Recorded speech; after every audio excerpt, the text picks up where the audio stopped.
Today is May 6th, 2025, and you're listening to Space News First Up. Did you know Space News now has 6 newsletters? We recently added an audio video and live events newsletter and are now launching our bi-weekly China report. To sign up, visit spacenows.com/newsletters. Here are today's top headlines in space. Stratolaunch announced Monday it completed the first flights of its reusable hypersonic vehicle. The White House's proposal to cut NASA's budget by nearly 25% is facing strong criticism and international concern. The stock market reacted favorably to Eutelsat's move to change CEOs, and Space Force officials remain skeptical about the benefits of satellite refueling. First Up is produced by Space News, the industry standard for professional space journalism.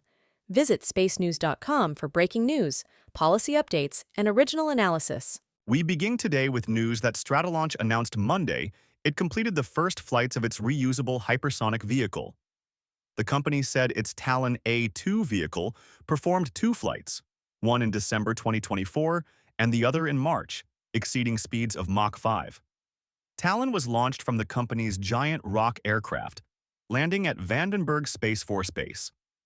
The flights were conducted under the Multi-Service Advanced Capability Hypersonic Testbed (Mach-TB) program, a Defense Department initiative aimed at accelerating hypersonic weapons development by tapping into commercially available testing platforms.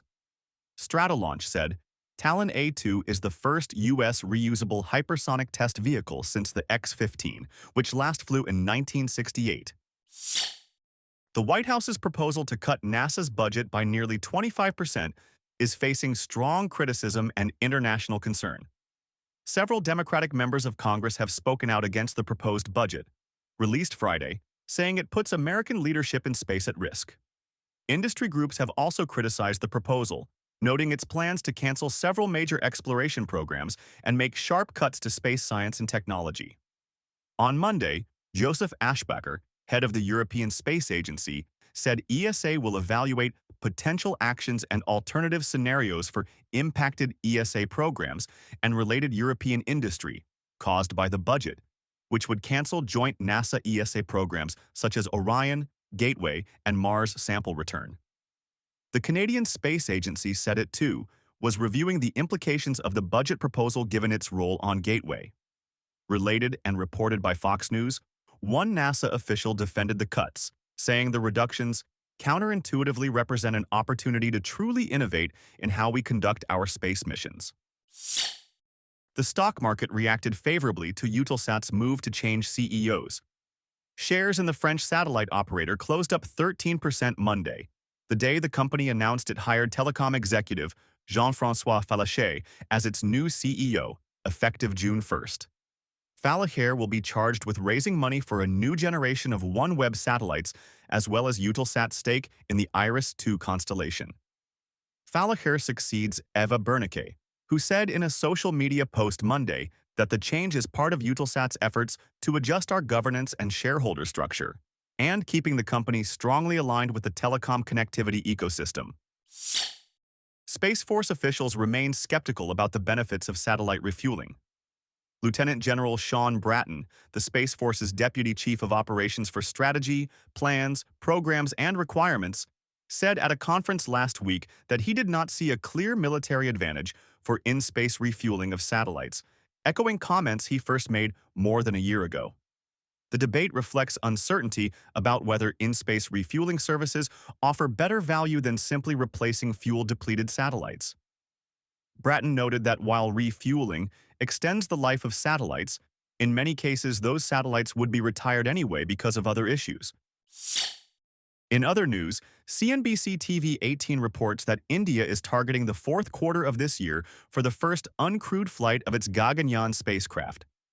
ISRO Chairman V. Narayanan said Tuesday that 2 more uncrewed flights would follow in 2026 before Gaganyaan carries astronauts for the first time in early 2027. The Gaganyaan program has suffered significant delays. Its first crewed flight was originally planned for 2022, while its budget has more than doubled. Space Connect reports that Gilmore Space is planning its first launch next week. The Australian launch vehicle startup said the inaugural launch of its Eris rocket from Queensland is now scheduled for no earlier than May 15th. The launch was previously scheduled for March but postponed after a tropical cyclone hit Queensland. Gilmore Space is entering a market for small launchers currently dominated by Rocket Lab, which announced Monday its next Electron launch from New Zealand is currently scheduled for May 17th and will carry a radar imaging satellite for Japanese company IQPS. That mission will be the 64th for Electron.